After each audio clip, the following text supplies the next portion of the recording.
You start, it gives you a method of teaching interpretation where you can say, I think I've got something here that will work for you.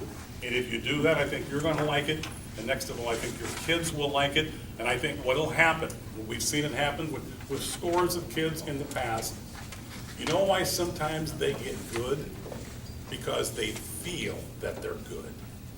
They feel that I know what the heck I'm doing. Because why? I've taken it apart. You have to be smart to do interpret.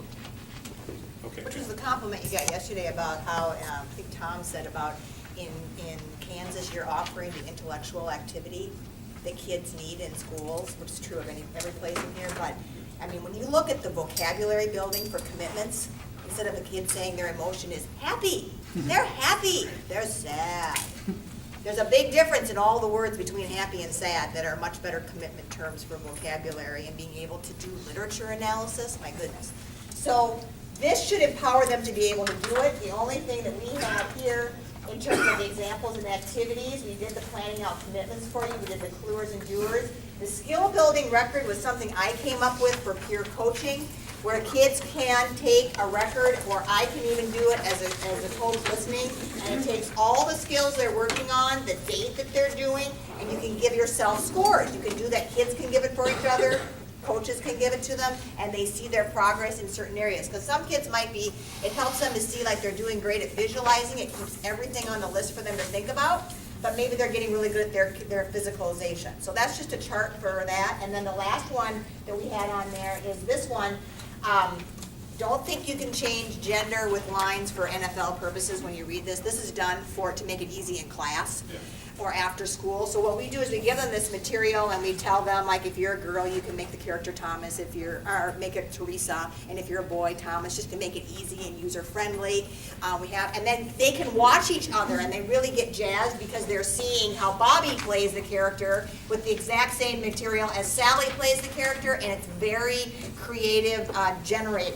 And you know when they all are doing the same material, and you know they can compare what's really themselves. cool about that is if you say in the beginning, hey, here it is, do it.